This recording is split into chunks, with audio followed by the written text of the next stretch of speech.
Hi students, in this video I am going to explain a reasoning question of group number 16 elements from P block.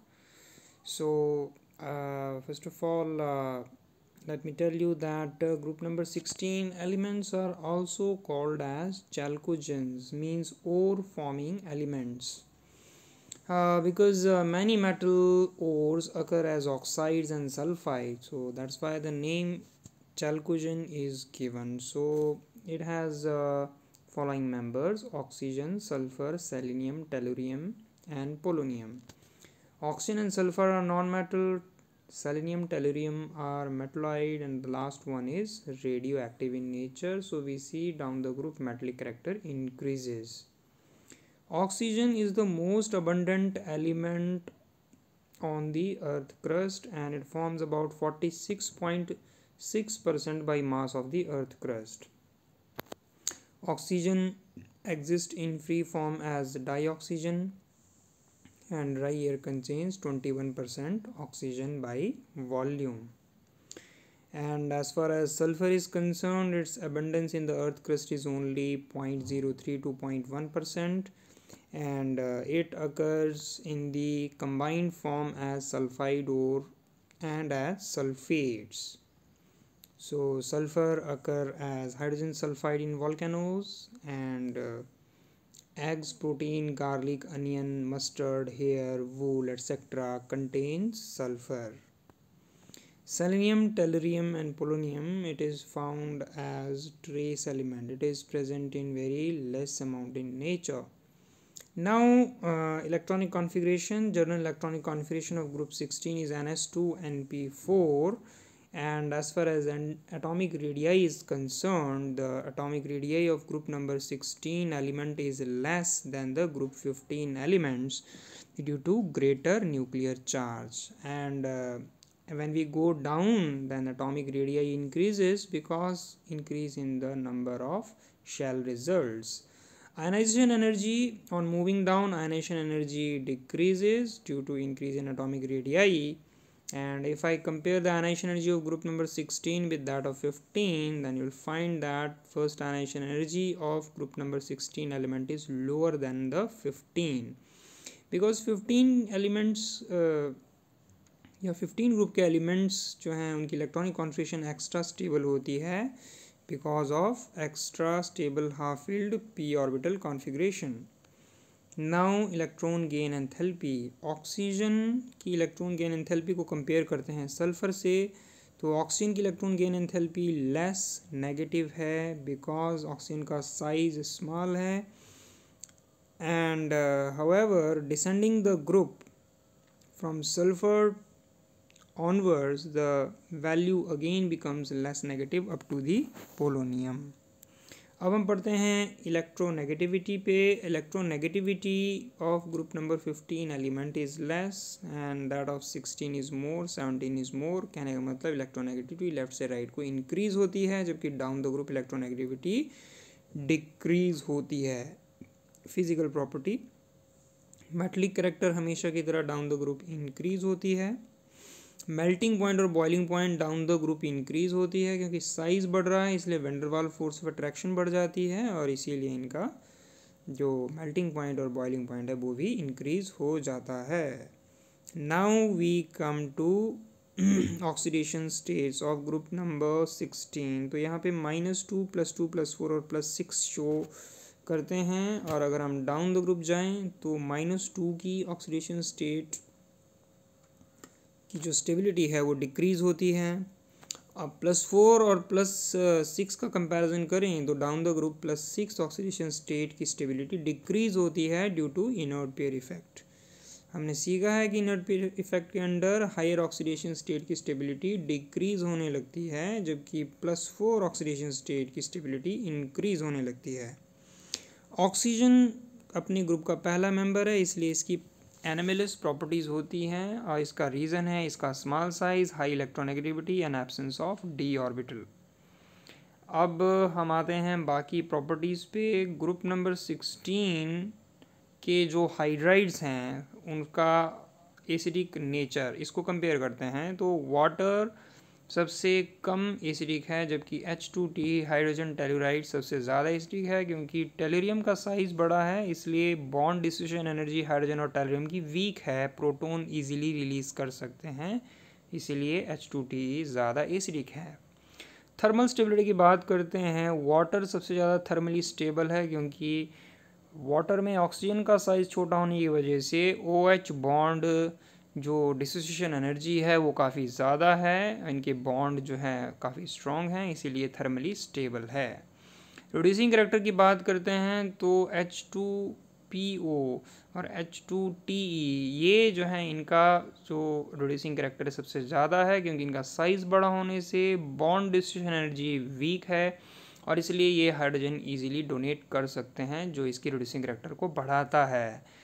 Bond angle की बात करते हैं तो पानी का bond angle सबसे ज़्यादा है as compare to hydrogen telluride also, क्योंकि पानी में ऑक्सीजन का साइज़ छोटे होने की वजह से OH बॉन्ड्स जो पानी के हैं उनमें बॉन्ड पे रिपल्शन जो है वो बहुत ज़्यादा होती है, इसीलिए बॉन्ड एंगल जो है इंक्रीज़ हो जाता है।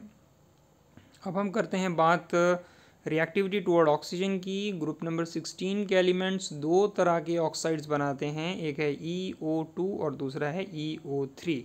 इसमें कुछ एग्जाम्पल हैं जैसे कि sulphur dioxide and selenium dioxide. SO2 gas है, SeO2 सॉलिड है। अगर सवाल करें कि SeO2 सॉलिड क्यों है, क्योंकि ये पॉलीमेरिक स्ट्रक्चर बनाता है, जबकि SO2 तो एक डिस्क्रीट यूनिट बनाता है, एक सेपरेट यूनिट बनाता है। Acidic character decreases down the group, this we already know because down the group metallic character जो है वो इंक्रीज होती है, इसलिए एसिडिक कैरेक्टर डिक्रीज होती है मेटल ऑक्साइड्स की या एलिमेंट ऑक्साइड्स की। अब हम आते हैं रिएक्टिविटी टुवर्ड हैलोजन पे। ग्रुप नंबर 16 के एलिमेंट तीन तरह के हैलोजन्स बनाते हैं, EX2, EX4, EX6। और हाइलाइड्स की जो स्टेबिलिटी होती है तो वो देखिए आप, एलिमेंट फ्लोराइड सबसे ज़्यादा स्टेबल होते हैं, जबकि आयोडाइड सबसे वीक होते हैं या लेस स्टेबल होते हैं। अब हम आते हैं कुछ रीजनिंग क्वेश्चंस पे। यहाँ पे पहला क्वेश्चन है, account for the following, there is large difference between the melting point and boiling point of oxygen and sulphur. इसका रीज़न क्या है? ऑक्सीजन डाइएटॉमिक है और सल्फ़र है ऑक्टा एटॉमिक। तो ऑक्टा एटॉमिक मतलब कि 8 एटम्स इसमें पूरे जुड़े हैं, इसलिए इसका सरफेस एरिया ज़्यादा होता है, मैग्नेटिक ऑफ वैंडरवाल फोर्सेस S8 में ज़्यादा होती हैं, इसी के कारण इसका मेल्टिंग पॉइंट भी ज़्यादा होता है, बॉइलिंग पॉइंट भी S8 का ज़्यादा होता है। अब हम आते हैं यहाँ पर क्वेश्चन नंबर 39 पे, assign the reason for the following, sulphur shows more tendency for catenation than the oxygen. तो ये सवाल ठीक वैसा ही है जहाँ पे हम कहते हैं कि फ्लोरीन और क्लोरीन में जो कैटिनेशन टेंडेंसी वो क्लोरीन की ज़्यादा है। और वैसे ही ग्रुप नंबर 15 में हम बात करते हैं नाइट्रोजन और फास्फोरस की, तो इसमें हम बात करते हैं कि PP कैटिनेशन टेंडेंसी ज़्यादा होती है NN के कंपैरिजन में। तो सेम तरह के क्वेश्चंस हैं। देखिए कैटिनेशन टेंडेंसी डिपेंड करती है बॉन्ड स्ट्रेंथ पे। अब OO बॉन्ड जो है ना वो वीक है, क्योंकि यहाँ पर रिपल्शन ज़्यादा होने की वजह से बॉन्ड इसका जो है स्ट्रेच हो जाता है OO, और बॉन्ड स्ट्रेच होने से बॉन्ड डिस्ट्रीब्यूशन एनर्जी OO की वीक हो जाती है या बॉन्ड डिस्ट्रीब्यूशन एनर्जी कम हो जाती है, इसलिए इसकी कैटिनेशन टेंडेंसी भी कम हो जाती है। Thermal stability decreases from H2O to H2TE, तो इसका सिंपल रिलेशन है बॉन्ड डिस्ट्रीब्यूशन एनर्जी से। H2TE की बॉन्ड डिस्ट्रीब्यूशन एनर्जी बहुत कम होती है और इसी वजह से इसकी थर्मल स्टेबिलिटी भी कम होती है। Why is dioxygen a gas but sulphur is a solid? Dioxygen एक गैस इसलिए है क्योंकि यहाँ पर पी बॉन्ड फॉर्मेशन होती है, सल्फ़र पी बॉन्ड फॉर्मेशन नहीं कर सकता है। यहाँ पे वैंडरवाल फोर्सेस होती हैं जो ऑक्सीजन के कंपैरिजन में ज़्यादा स्ट्रॉन्ग होती है, इसीलिए डाईऑक्सीजन गैस एग्जिस्ट करता है और सल्फ़र सॉलिड एग्जिस्ट करता है। अब हम आते हैं क्वेश्चन नंबर 42 पे। ये एसिडिक कैरेक्टर के ऊपर क्वेश्चन है। तो यहाँ पे H2TE ज़्यादा एसिडिक क्यों है? क्योंकि H2TE में H और T के बीच की बॉन्डिशन एनर्जी बहुत वीक है, प्रोटॉन इजीली रिलीज कर सकते हैं और इसीलिए ज़्यादा एसिडिक है। क्वेश्चन नेक्स्ट है, tendency to show -2 oxidation state decreases from oxygen to tellurium, this is due to increase in the metallic character down the group. भैया जब मेटेलिक कैरेक्टर इंक्रीज होता है तो इलेक्ट्रॉन लूजिंग टेंडेंसी जो है वो बढ़ने लगती है। यहाँ पर -2 का मतलब है कि इलेक्ट्रॉन्स को, 2 एक्स्ट्रा इलेक्ट्रॉन्स को गेन करना, तो ये जो है ना पॉसिबल नहीं है down the group. Question number 44, out of H2O and H2S which one has high bond angle and फाई। तो बॉन्ड एंगल तो भाई पानी का ज़्यादा होता है क्योंकि ऑक्सीजन ज़्यादा इलेक्ट्रोनेगेटिव है सल्फ़र के कंपैरिजन में, इसीलिए OH के जो बॉन्ड पेयर्स होते हैं वो एक दूसरे के क्लोज ज़्यादा होते हैं और इसीलिए इनमें रिपल्शन ज़्यादा होती है और बॉन्ड इनका स्ट्रेच हो जाता है, बॉन्ड एंगल बढ़ जाता है। अब क्वेश्चन नंबर 45 में कहा गया है कि element of group number 16 generally show lower value of first ionisation energy as compare to the group number 15। भाई ग्रुप 15 में तो एक्स्ट्रा हाफ फील्ड कॉन्फ़िगरेशन होती है इसलिए आयनाइजेशन एनर्जी ज़्यादा होती है, और ग्रुप 16 में ऐसा नहीं होता है इसलिए इसकी आयनाइजेशन एनर्जी कम है।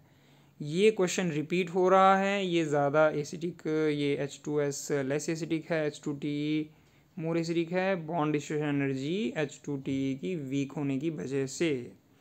List the sources of sulphur. Sulphur earth crust में सिर्फ 0.1 से लेकर के 0.03% तक ही होता है और ये सल्फाइड ओर्स और सल्फेट की फॉर्म में मौजूद होता है, और थोड़ा बहुत सल्फर हमें eggs, proteins, onion, mustard, hair, wool में भी मिलता है और कुछ वोल्केनोज से भी मिलता है।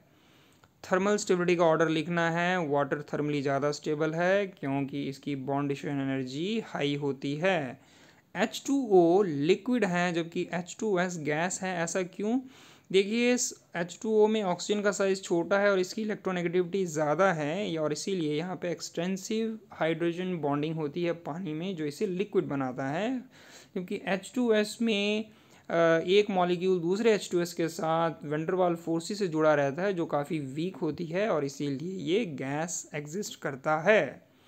अब आपको इस क्वेश्चन में पूछा गया है कि आपको ग्रुप नंबर 16 के एलिमेंट्स हैं और इनको एक्सप्लेन करना है in term of electronic configuration. तो general electronic configuration NH2NP4। Oxidation state हमने बताया था -2 +2 +4 and +6।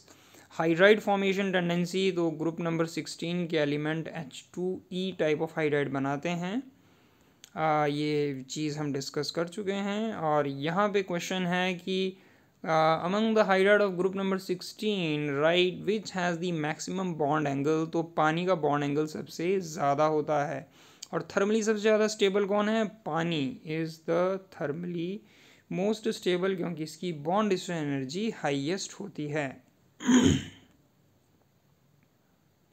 Now let us explain question number 53. तो इसमें है what happen when PBS reacts with ozone, it forms lead sulfate and oxygen. Which aerosol depletes the ozone? Freon and chlorofluorocarbons हैं, ये aerosols हैं जो ओजोन की डिप्लीशन करते हैं।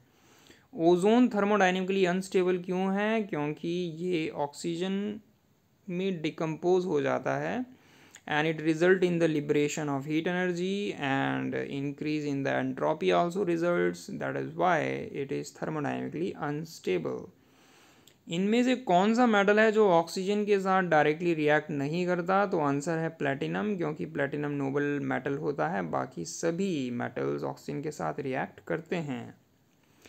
इथीन जब ऑक्सीजन के साथ रिएक्ट करता है तो क्या बनता है? Carbon dioxide and water. And what happens when aluminium react with oxygen? It forms aluminium trioxide.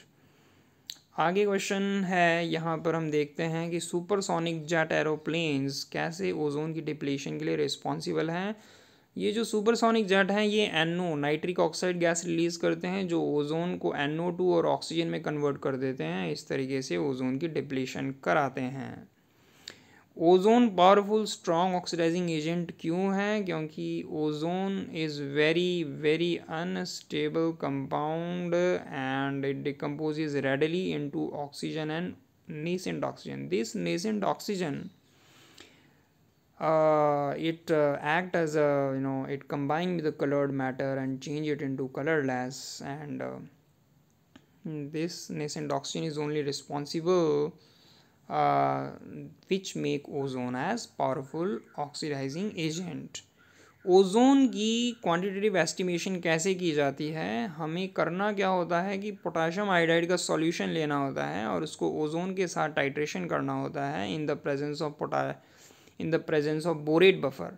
तो इस प्रोसेस में आयोडीन गैस रिलीज़ होती है। इस आयोडीन गैस को सोडियम थायोसल्फेट या हाइपो सोल्यूशन के साथ टाइट्रेट किया जाता है और इससे बनता है Na2S4O6 sodium tetrathionate and sodium iodide.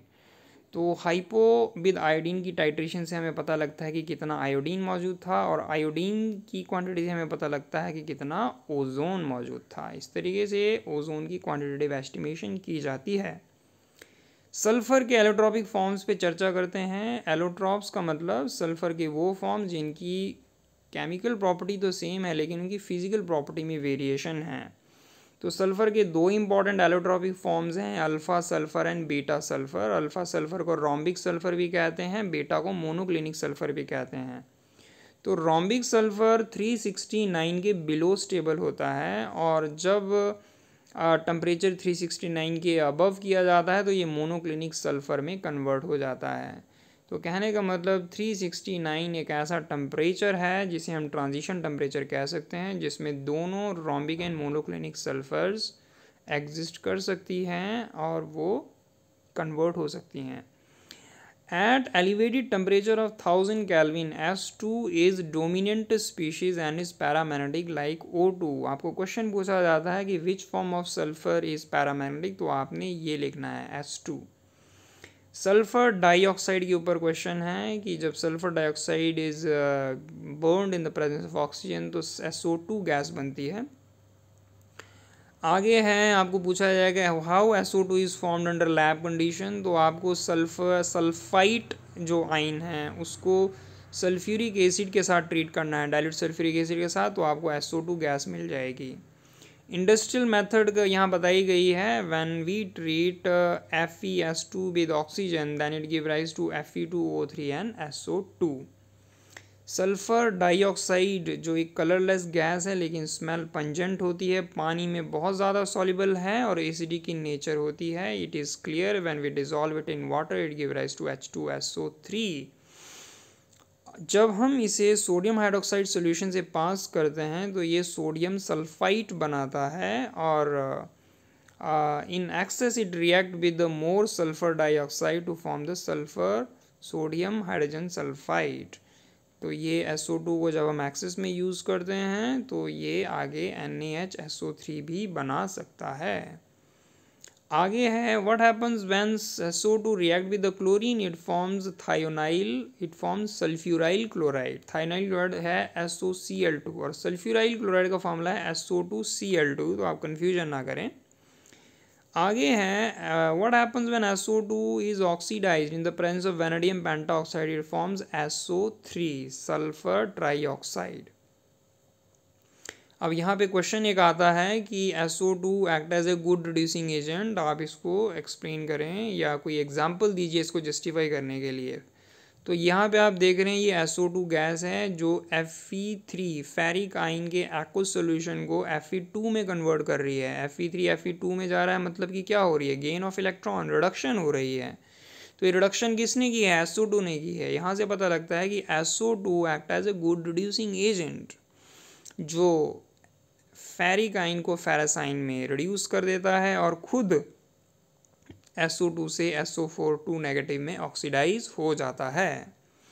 इसी तरीके से नीचे दूसरा एग्जाम्पल भी दिया गया है।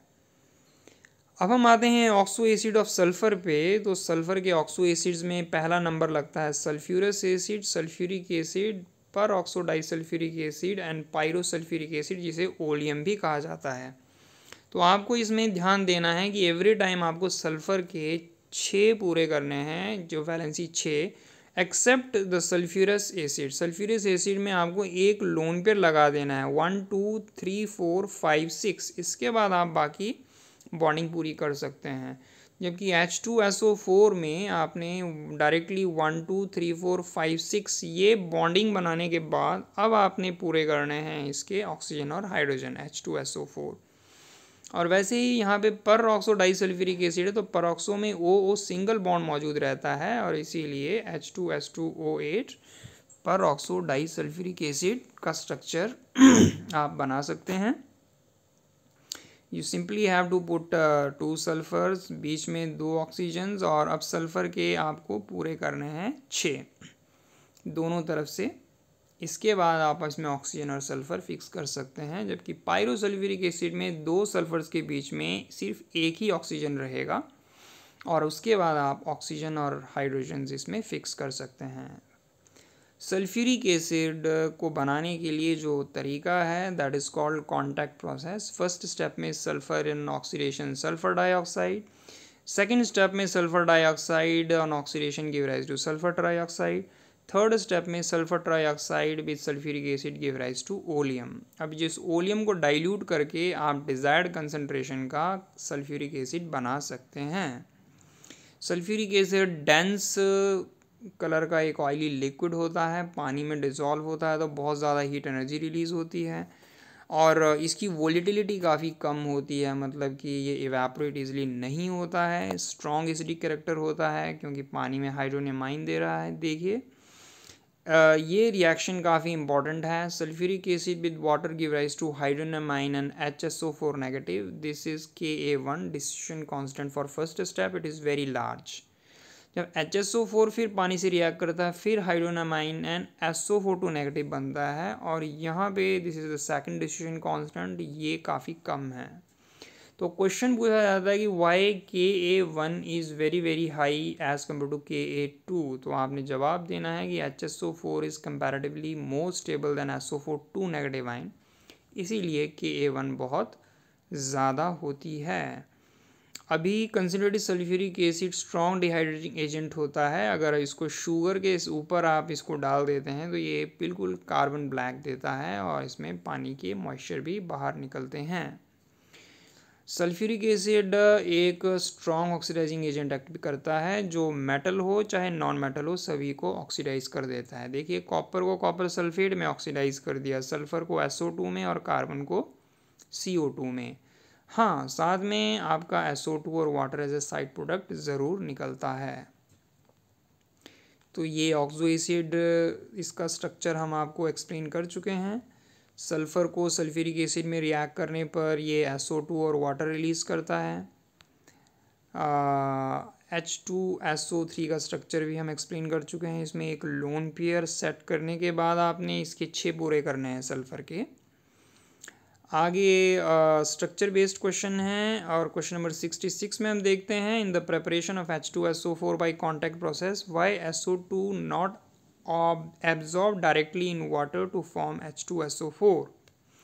SO3 cannot be absorbed in the water because the process is highly exothermic और इससे बहुत ज़्यादा डेंस फॉग प्रोड्यूस होती है जो इजीली कंडेंस नहीं होती, एकदम से वो दबती नहीं है। आगे है what happens when sulphur dioxide is pass through aqueous solution of Fe3। देखिए SO2 को Fe3 से पास करने पर ये Fe3 और रिड्यूस हो जाता है Fe2 में और SO2 ऑक्सीडाइज हो जाता है SO42 नेगेटिव में और साथ में 4H+ आइंस निकलते हैं। और यहाँ पर ये रिएक्शन बताता है कि SO2 act as a strong reducing agent. Now I am coming to next form of question 68, which form of sulfur shows paramagnetic behavior। तो आपको बताया गया था S2 form paramagnetic behaviour show करता है क्योंकि इसमें 2 अनपेयर्ड इलेक्ट्रॉन्स होते हैं in anti bonding pi star orbital. अब आते हैं क्वेश्चन नंबर 69 पे। यहाँ पे कंसनट्रेटेड सल्फ्यूरिक एसिड है, इसको ऐड किया जाता है कैल्शियम फ्लोराइड में तो बनता है कैल्शियम सल्फेट एंड 2HF और जब SO2 को पानी में पास करते हैं तो बनता है H2SO4।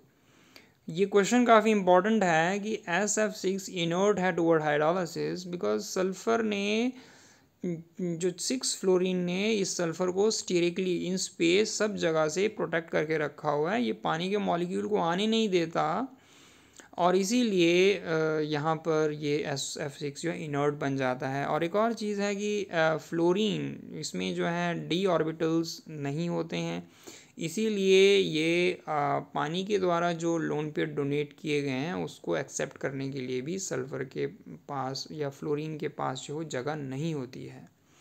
So F does not have d orbital to accept the electron donated by water molecule।